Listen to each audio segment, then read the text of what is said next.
Good morning, students. Today we are read about digestion. Myself, Vipul Kumar Parewa. कल हमने पाचन के अंदर बात की थी। पाचन के अंदर हम इसका जो एनाटॉमिकल वो देख रहे थे, उसमें अपना टॉपिक आया था इंटेस्टाइन।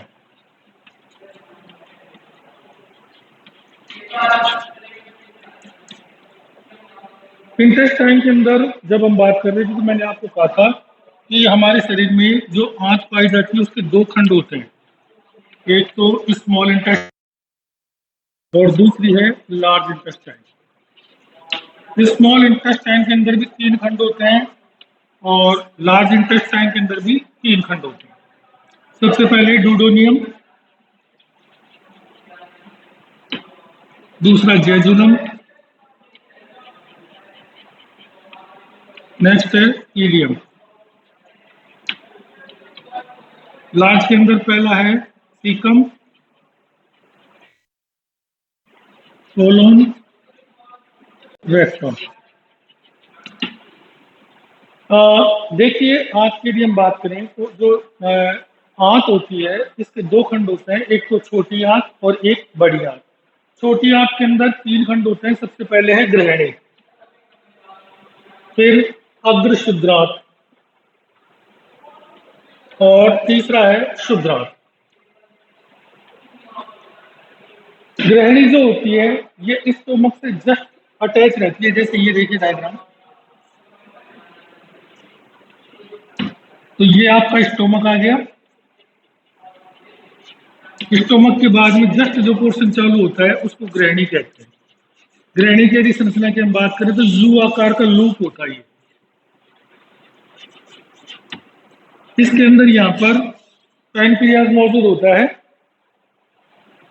यहाँ पर ओडी की अवरोधनी होती है, OD, O double D I, OD sphincter. इस ओडी स्फिंक्टर में तीन चीजें ओपन होती हैं, एक तो पित्त वाहिनी, एक ही अग्नाशय वाहिनी और तीसरा इसके अंदर ब्रूनर की ग्रंथियां होती हैं। ये तीनों ही ग्रंथियां अपने स्रावों का सीधा श्रवण गृहिणी के अंदर करती हैं, जो कि यू लूप के अंदर स्थित होता है। एक बार पुनः रिपीट कर रहा हूँ। ओडी की स्ट्रक्चर पाई जाती है, छेदनुमा संरचना होती है जिसमें पित्त वाहिनी, अग्नाशय वाहिनी और ओडी की ब्रूनर ग्रंथियां होती है। इन तीनों की ओपनिंग इस जगह पर होती है, जिसके फलस्वरूप ये अपना सारा उत्पाद यहाँ पर डाल देती है। आंत के अंदर ही आंत की जो स्ट्रक्चर होती है उसमें श्लेष्मिका और मध्य श्लेष्मिका होती है। ये भीतर की ओर वलित होकर केक रिंग के वलन बनाती है। केक रिंग वलन, श्लेष्मिका एवं अधः श्लेष्मिका भीतर की ओर वलित होकर केक रिंग के वलन बनाती है। इन केक रिंग के वलन पर उभारनुमा संरचना पाई जाती है, जिसे रसांकुर कहते हैं, विलाई, जिसे रसांकुर कहते हैं। इन रसांकुरों पर लगभग 1000 सूक्ष्मांकुर उपस्थित होते हैं।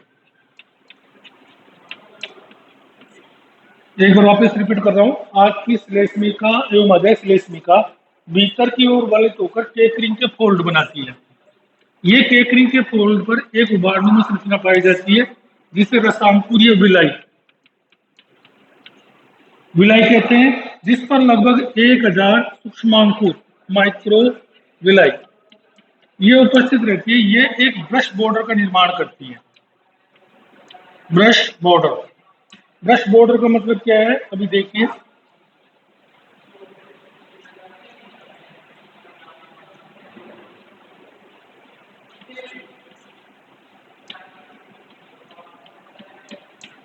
जैसे अपन कंगा देखते हैं या फिर ब्रुश देखते हैं, तो ब्रुश के अंदर ऊपर ये संरचना होती है, तो किसी भी चीज से फंसने की संभावना यहाँ ज्यादा रहती है, तो इस ऑर्डर को बोलते हैं ब्रश बॉर्डर।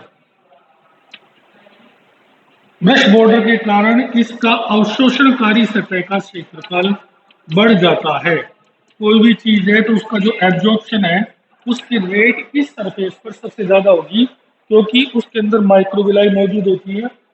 इन माइक्रोविलाई से अवशोषणकारी सतह का क्षेत्रफल बढ़ जाता है। एक बार डायग्रामेटिक इस चीज को देखने की कोशिश करते हैं।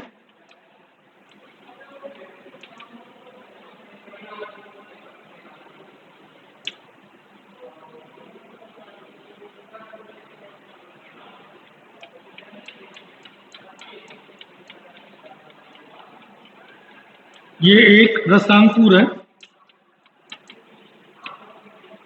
इस रसांकुर पर बहुत सारे सूक्ष्मांकुर उपस्थित हैं।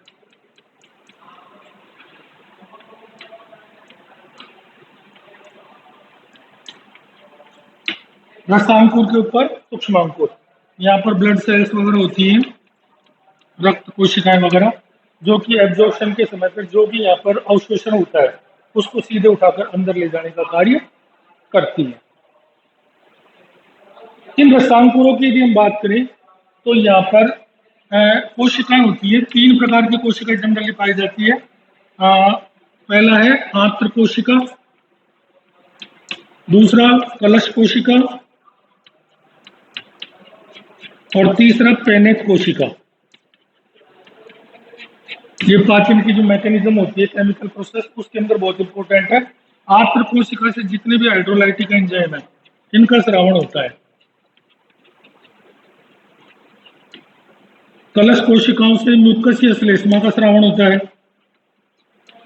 और पेनेट कोशिका से लाइसोजाइम, ये एक एंजाइम है जो कि बैक्टीरिया को किल करता है। इन तीनों कोशिकाओं से भिन्न भिन्न प्रकार के स्रावण होते हैं। एक बार वापस रिपीट कर ले, आंत्र कोशिका से हाइड्रोलाइटिक एंजाइम होते हैं, कलश कोशिका से श्लेष्मा का स्रावण होता है और पेनेट कोशिका से लाइसोजाइम एंजाइम का स्रावण होता है।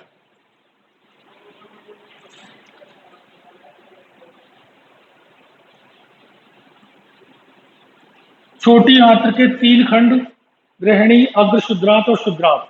ग्रहणी के बारे में हम बात कर चुके हैं। अग्र शुद्रांत दोनों को जोड़ने का कार्य करता है और जो सबसे लंबा पोर्शन होता है वो शुद्रांत का होता है। शुद्रांत आगे जाकर सीकम से जुड़ता है। यहाँ पर एक कपाटी पाया जाता है जिसको इलियोसिकल वाल भी कहते हैं। अब नेक्स्ट आते हैं बड़ी आंत पर। लार्ज इंटेस्टाइन के अंदर हम डायग्रामेटिक देखते हैं इसको।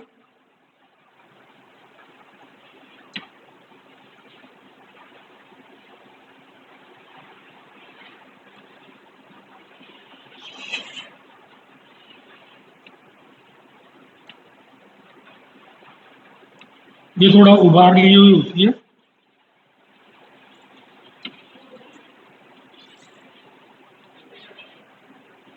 बीच बीच में पट्टिकाएं होती हैं।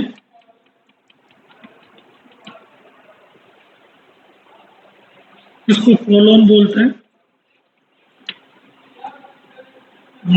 या फिर इसको उंडुक कर लो, उंडुक। ये क्रमिरूपी परिशेषिका पाई जाती है।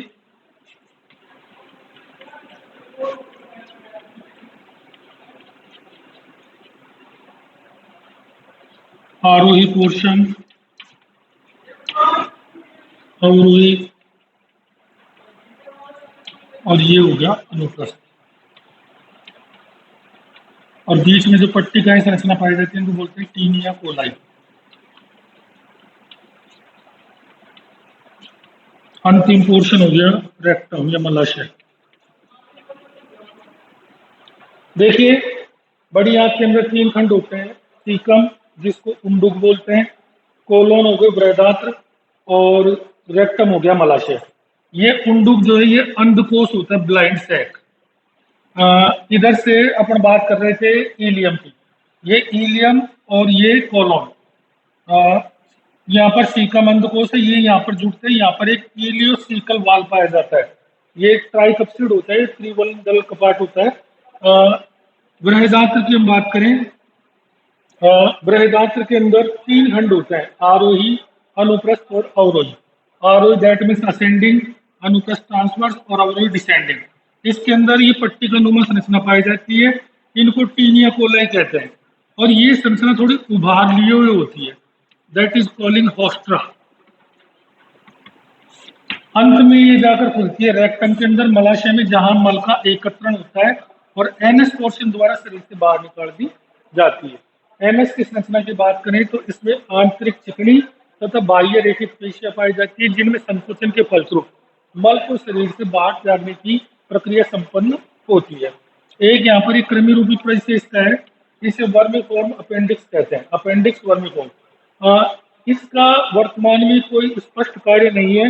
इसको एज ए उसको उस टाइप में माना जाता है कि जो हमें बचपन से मिल रही है, लेकिन इसके बॉडी के अंदर कोई भी काम नहीं है। हाँ, लेकिन थोड़ा सा ये है कि इसकी अतिवृद्धि होने से अपेंडिक्स नामक बीमारी हो जाती है, जिसको ऑपरेट करके फिर इसको काटा जाता है ताकि ये जो मूत्र मार्ग है उसके अंदर ये व्यवधान उत्पन्न ना करे। ये आपने इंटेस्टाइन के दोनों पोर्शन का अध्ययन किया। अब देखते हैं लास्ट अपना डाइजेस्टिव ग्लैंड। डाइजेस्टिव ग्लैंड अपन ने प्रारंभ में बात की थी, पाचन, जो मनुष्य का पाचन तंत्र है वो दो खंडों से मिलकर बना हुआ है। पहला है एलिमेंट्री कैनाल और दूसरा है डाइजेस्टिव ग्लैंड। एलिमेंट्री कैनाल हम अब तक देख चुके हैं। अब अपना टॉपिक आता है digestive gland. Digestive gland, digestive gland में हमारे पास में तीन ग्रंथियां होती है। सबसे पहले सैलाइवरी ग्लैंड,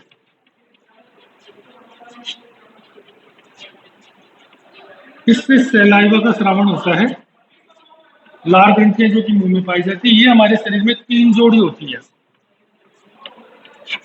कर्णपूर्ण पैरोटिड ग्लैंड जिसको बोलते हैं, अधोजंब, और तीसरी है अधोजिह्वा, सबटोंगुअल। ये तीन जोड़ी ग्रंथियां होती है। इन तीनों जोड़ी ग्रंथियों से लार का स्रावन होता है। जो मुंह में अपने जो लार बनती है उसका स्राव होता है। लार का जो कंपोजिशन है वो क्या है? लार में एक तो लाइसोजाइम पाया जाता है, एक एमाइलेज एंजाइम पाया जाता है, वाटर का कॉन्स्टिट्यूशन होता है, सोडियम पोटेशियम आयन भी इसके अंदर मौजूद होते हैं। देखिए, हमारे मुंह में जनरली कोई बैक्टीरिया वायरस आ जाता है तो वो लार के अंदर ही खत्म हो जाता है, लाइसोजाइम। एमाइलेज शर्करा के पाचन में काम आती है। कार्बोहाइड्रेट का जो विघटन होगा वो एमाइलेज की सहायता से होता है। जल, ये आपको पता ही है। कई बार आपने देखा होगा सर्दियों के दिनों में या इन्फेक्शन में आपके गले में मम्स हो जाते हैं या कान के नीचे अपने मम्स हो जाते हैं, जिसे गलछुआ भी कहते हैं। ये इनके एबनॉर्मलिटीज के कारण होते हैं। इनका जो डिसऑर्डर होता है उसके फलस्वरूप होते हैं। बाद में ये सही भी हो जाते हैं मेडिसिन की सहायता से।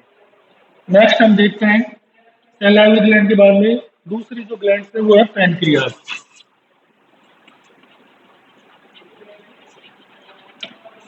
पैनक्रियाज एक मिक्स ग्लैंड है, ना तो ये एंडोक्राइन है ना ये एक्सोक्राइन है, दोनों प्रॉपर्टी रखती है, इसलिए इसको मिक्स ग्लैंड भी कहते हैं। जनरली ऐसे तो पैनक्रियाज में से इंसुलिन वगैरह, बीटा लैंगरेंस, अल्फा सेल्स, बेटा सेल्स काफी कुछ है, लेकिन हम यहाँ केवल इसके एंडोक्राइन प्रॉपर्टी को नहीं देखते, डाइजेशन के हिसाब से इसको देख रहे हैं। तो इसमें से पैनक्रियाटिक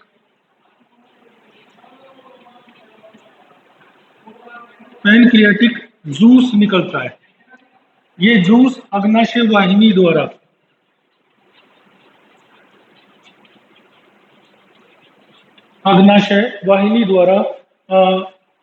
आंत के अंदर आके खुलता है, जिसके फलस्वरूप इसका जो जूस है उसमें कई हाइड्रोलाइटिक एंजाइम पाए जाते हैं, जो कि ये शरीर के पाचन में बहुत इंपॉर्टेंट होते हैं।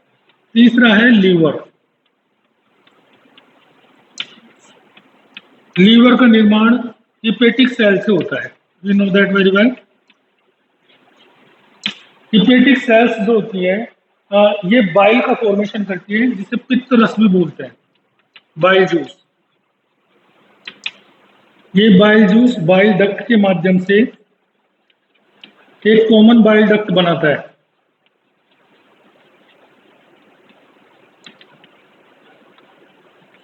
कॉमन बाइल डक्ट बनाता है जो आकर ग्रहणी में खुलता है। मैंने आपको बताया था अभी कि ओडी की और ओडनी में इनकी ओपनिंग होती है। हिपेटिक सेल्स जो होती है ये बाइल्स का निर्माण करती है। बाइल जिसे पित्त बोलते हैं, ये वसा का पाचन करता है। बाइल डक्ट के माध्यम से कॉमन बाइल डक्ट बनेगी। कॉमन बाइल डक्ट आगे आकर ग्रहणी में ओपन होती है। अग्नाशय भी जाकर ग्रहणी में खुलेगा, पित्त रस भी जाकर ग्रहणी में खुलेगा। लीवर की यदि हम बात करें तो ये एक लवित्रकार स्नायु द्वारा तनुपट से लटका हुआ रहता है शरीर के अंदर। लीवर के दो पार्ट होते हैं, दायां भाग और बायां भाग। दायां भाग बाएं भाग की अपेक्षाकृत बड़ा होता है। उसी के नीचे पित्ताशय होता है, जिसे गॉल ब्लैडर कहते हैं। गॉल ब्लैडर के अंदर हिपेटिक सेल्स द्वारा तैयार किया गया बाइल जूस उसके अंदर एकत्रित रहता है, और आवश्यकता पड़ने पर यह बाइल जूस पित्ताशय से निकलकर ग्रहणी के अंदर जाता रहता है। इस प्रकार ये तीनों डाइजेस्टिव ग्लैंड्स मिलकर हमारे एलिमेंट्री कैनाल के साथ कार्य करके हमारे शरीर में पाचन तंत्र को संपन्न करती है। आगे जो पाचन की मैकेनिज्म है वो अपन अगले वाले वीडियो में देखेंगे। Thank you very much.